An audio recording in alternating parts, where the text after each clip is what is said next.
इसका पूरी की स्मृति में आज 99 वर्ष पूरे हुए हैं। उसी के उपलक्ष्य में आप लोगों की स्मृतियां ताजा करने और उन घटनाओं से खासतौर से प्रेरणा देने के लिए नई पीढ़ी को याद कराने के लिए ये कार्यक्रम विशेष रूप से मनाया जा रहा है। इसके लिए हम आयोजकों को विशेष रूप से बधाई देते हैं।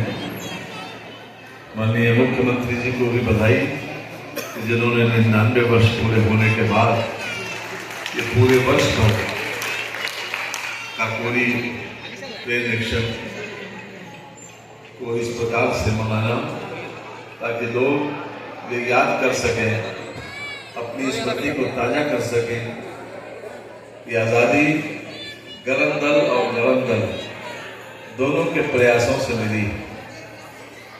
ये खाली कह देना कि केवल अहिंसा के वजह से आज़ादी मिली ये अधूरी बात होगी। निश्चित रूप से एक बहुत बड़ा योगदान हमारे क्रांतिकारियों का है और जिन्होंने लगातार 1857 से लेकर और आज़ादी मिलने तक किसी न किसी रूप में अंग्रेजों के चूल्हे हिलाने का काम किया। आज के इस कार्यक्रम में उपस्थित हमारे लोकप्रिय विधायक सम्माननीय श्री हरिप्रकाश वर्मा जी, सम्माननीय श्रीमती सलोना कुशवाहा जी, जिला पंचायत की अध्यक्षा सम्माननीय श्रीमती ममता यादव जी, जिलाधिकारी श्री रमेश प्रताप सिंह जी, पुलिस अधीक्षक श्री मीना जी, हमारे कोऑपरेटिव बैंक के अध्यक्ष श्री डीपीएस राठौर जी, श्री उपेंद्र जी जो हमारे जिला पंचायत के अध्यक्ष रहे, यहाँ पर उपस्थित हमारे सभी सम्मानित जनप्रतिनिधिगण, सभी ब्लॉक प्रमुख, सभी जिला पंचायत के सदस्यगण, सभी प्रधान बंधु, सभी नगर निगम के पार्षद, नगर आयुक्त सहित सभी अधिकारीगण और उपस्थित स्कूलों के प्राचार्य जी तथा प्यारे बच्चों, प्लीज अब 5-10 मिनट बेटा बात नहीं करेंगे। कई कार्यक्रम यहाँ पर मंच पर बहुत प्रेरणादायक रहे। हमारे विधायक जी ने भी कई बातें बहुत महत्वपूर्ण कही और जो कुछ भी मंच पर अभी तक आपके सामने मंचन हुआ है वो सभी किसी न किसी रूप में हमको प्रेरणा देने वाला है, पुरानी स्मृतियों को ताजा करने वाला है।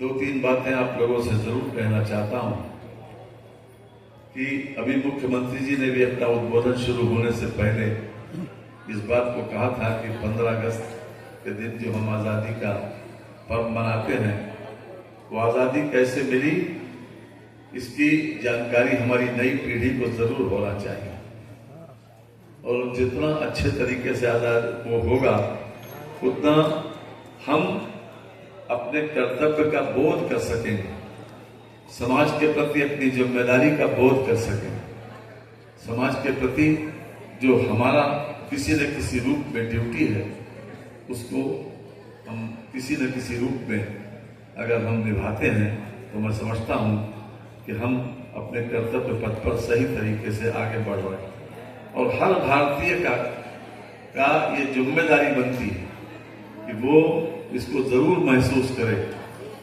यद्यपि संविधान के आर्टिकल 51 में 11 ड्यूटीज दी हैं, हम संविधान में हर तरह से अधिकारों की बात करते हैं।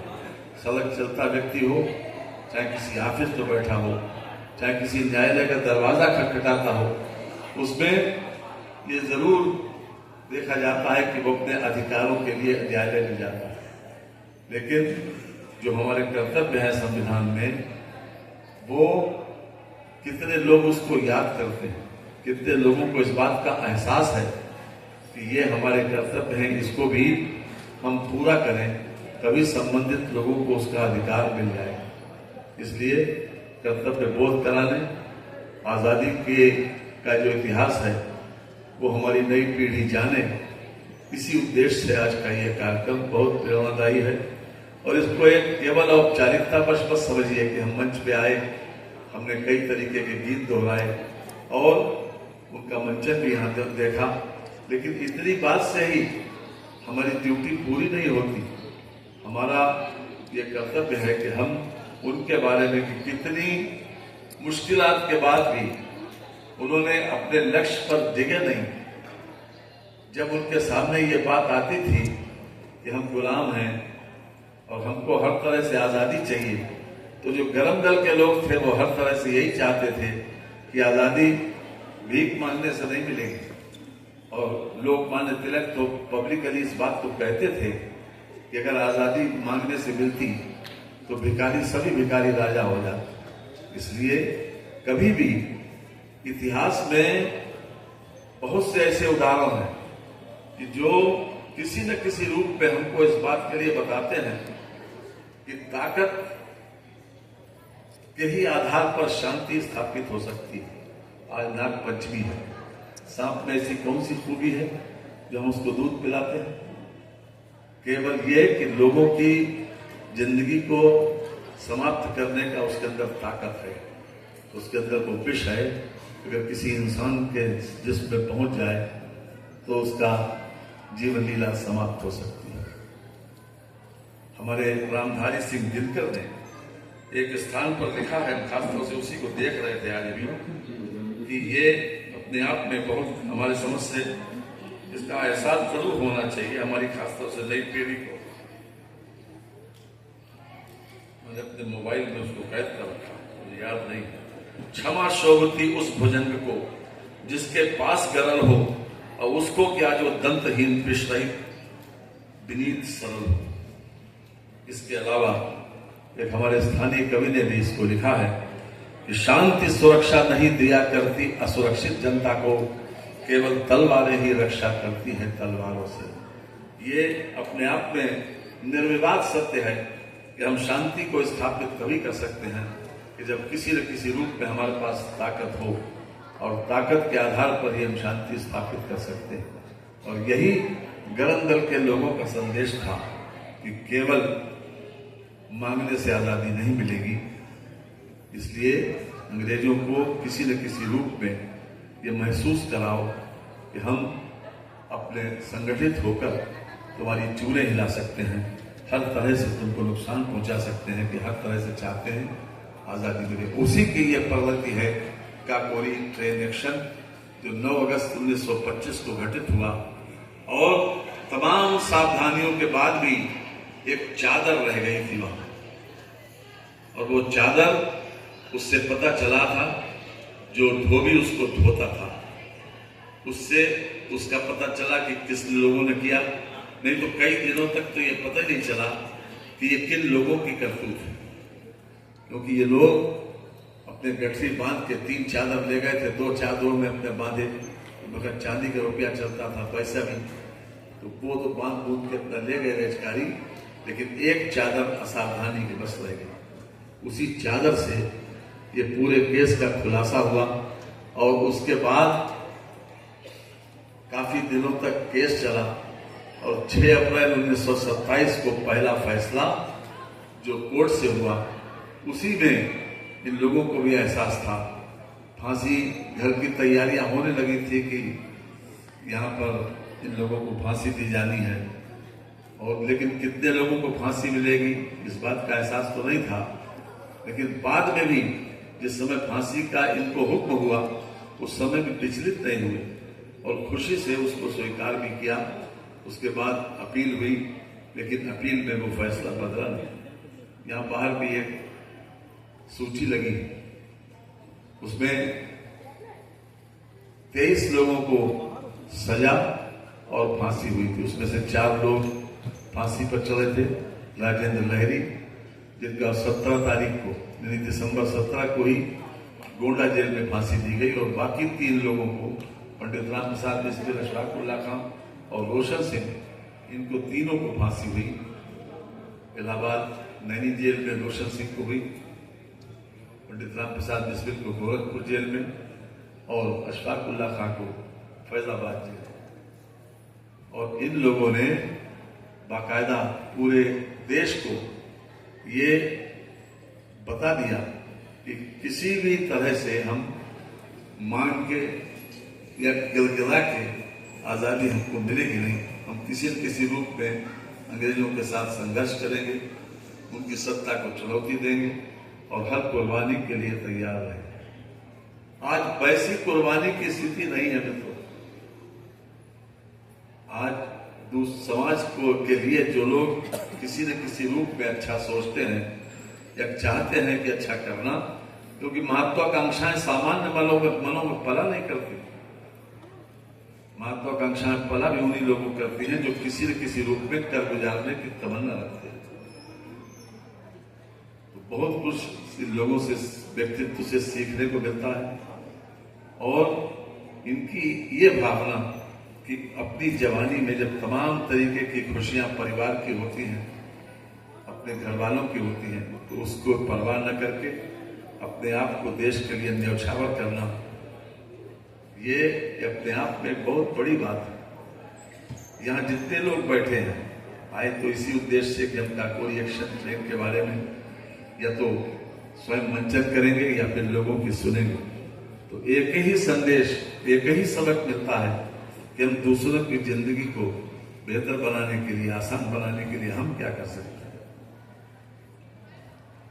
जिन्होंने अपने आप को कुर्बान किया, अपनी जान की परवाह नहीं की, अपने घर वालों की परवाह नहीं की, आज उनको हम इसीलिए याद करते हैं कि इन्होंने कुर्बानी दी।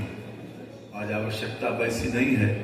आज आवश्यकता यह है कि हम दूसरे अपने समाज के लोगों के लिए क्या कर सकते हैं, देश के लिए क्या कर सकते हैं।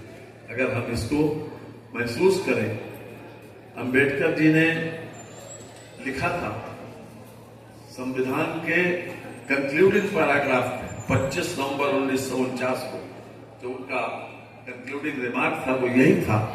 उन्होंने इस बात की आशंका व्यक्त की थी कि हम अपनी आजादी को अक्षुण्ण रखवाएंगे, क्योंकि वो बहुत दूरदर्शी थे। बहुत 75 साल पहले जो उन्होंने लिखा था, आज मैं समझता हूँ कि हमारे लिए वो एक तरीके से बार बार चिंतन और मनन का वाक्य है कि हम अपनी आजादी को अक्षुण्ण रख पाएंगे। उन्होंने आशंका व्यक्त की थी। क्यों? क्योंकि हम इतने मतांतरों में बटे हुए हैं, हम अपने जात के लिए, बिरादरी के लिए इतने कॉशस हैं, लेकिन देश और समाज के लिए हम लोग कितने समर्पित होंगे। क्योंकि हम जो गुलाम रहे उससे हमको सीखना, अतीत से हमें सीखना चाहिए। और अतीत से जो लोग सीखते हैं वही भविष्य का इतिहास रचते हैं, वही भविष्य की कल्पना करते हैं बेहतर तरीके से। इसलिए सबसे बड़ा संदेश आज के कार्यक्रम का यही है कि हम हर तरह से अपने आप को दूसरों के लिए किसी रूप में समर्पित करें। और खास तौर से ये देश जो भी हमको बहुत बड़े कुर्बानी के बाद इस प्रकार की स्वतंत्रता हमको मिली है, इसको बरकरार रखने के लिए हम अपने देश के प्रति और खास तौर से अपने संपूर्ण भारतवर्ष के लिए अपने आप को समर्पित करें। निश्चित रूप से यही आज के कार्यक्रम का सबसे बड़ा संदेश है। संविधान में जो 11 ड्यूटीज दी गई हैं आर्टिकल 51A में, मैं समझता हूं कि आज के दिन उसके भी सबसे ज्यादा स्मरण करने की आवश्यकता है।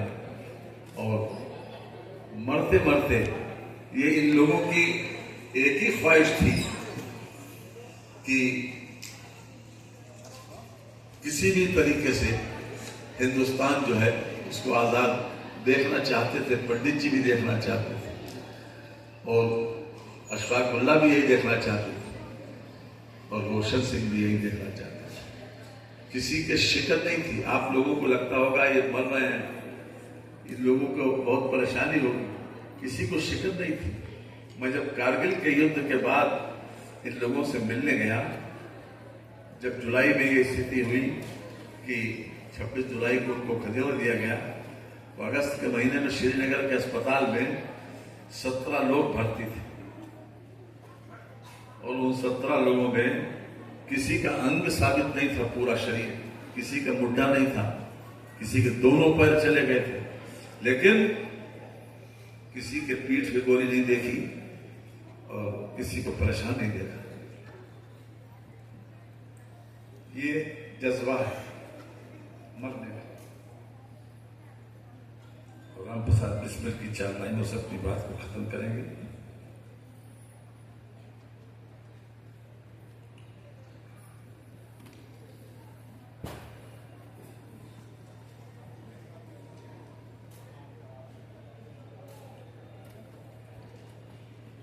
अब न अगले बलबले हैं और न अरमानों की भीड़, एक मिट जाने की हसरत अब दिले बिस्मिल में है। ये तो पंडित राम प्रसाद बिस्मिल का था। रोशन सिंह चूंकि कवि नहीं थे, इसलिए उन्होंने भी अपना लिखा किया था। ये बात मैं इसलिए कह रहा हूं,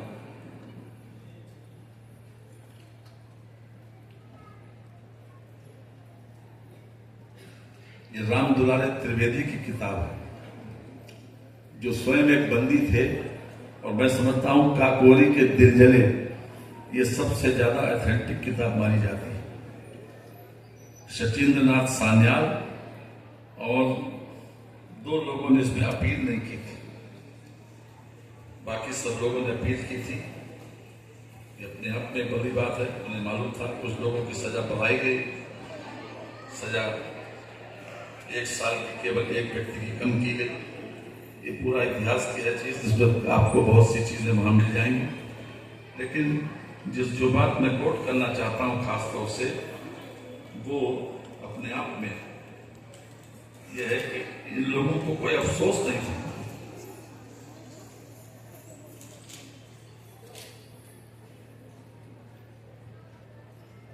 जैसे जब फैसला पहली बार हुआ तो जेल अधिकारी इस दृश्य को न देख सके, उनको आंखों में आंसू आ गए।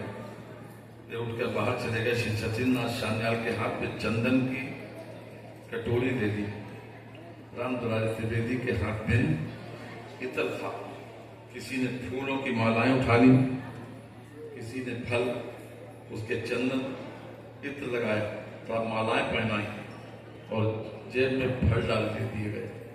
बैरक से बाहर निकलते ही पंडित राम प्रसाद बिस्मिल ने वंदे मातरम का नाद किया।